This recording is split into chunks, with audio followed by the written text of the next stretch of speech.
क्या आप कभी अपने ही मन से थक गए हैं? वह जो बिना वजह भागता है, कभी भविष्य में, कभी बीते हुए कल में, कभी डराता है, कभी भटकाता है और कभी चैन से बैठने ही नहीं देता। यही मन हमारा सबसे बड़ा दुश्मन भी है और सबसे बड़ा गुरु भी। सब कुछ इस पर निर्भर करता है। क्या आप मन के गुलाम हैं या उसके मालिक? बौद्ध धर्म में एक कथा है। एक साधु वर्षों तक ध्यान करता रहा, लेकिन उसका मन कभी स्थिर नहीं हुआ।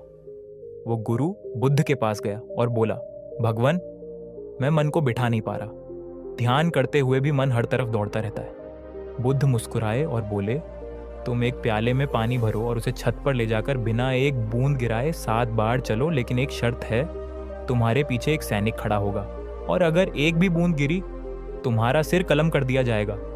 साधु डर गया, लेकिन उसने वैसा ही किया। वो चला धीरे धीरे, पूरी एकाग्रता के साथ। ना इधर देखा, ना उधर, ना कोई सोच, ना कोई कल्पना, और 7 बार चलकर नीचे आया बिना एक बूंद गिराए। बुद्ध ने पूछा, बताओ, जब तुम चल रहे थे क्या मन भटका? साधु बोला, नहीं भगवान, डर इतना था कि मैं सिर्फ पानी और अपने कदमों पर ध्यान रख पाया। बुद्ध ने कहा, मन तभी भटकता है जब तुम्हें परिणाम का बोध नहीं होता। जब तुम्हें पता होता है कि एक भी गलती जीवन ले सकती है, तब तुम खुद को पूर्ण रूप से वर्तमान में लाते हो, और वही एकाग्रता, वही फोकस ध्यान है। इस कहानी का अर्थ गहरा है।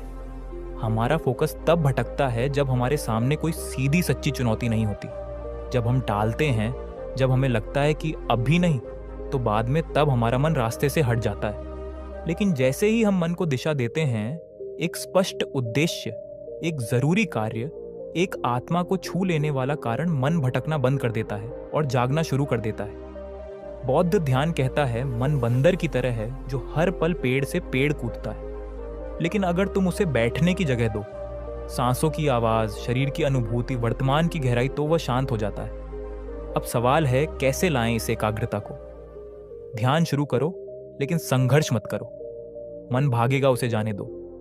वापस लाओ बार बार सांस पर। यही अभ्यास फोकस की नींव बनाता है। डिजिटल जहर से दूरी बनाओ। हर 5 मिनट में स्क्रीन बदलने की आदत ने हमारे ध्यान को टुकड़े टुकड़े कर दिया है। दिन में 2 घंटे बिना किसी नोटिफिकेशन, बिना किसी स्क्रोलिंग के, यह समय तुम्हारा होगा। हर दिन एक एकाग्रता अभ्यास करो।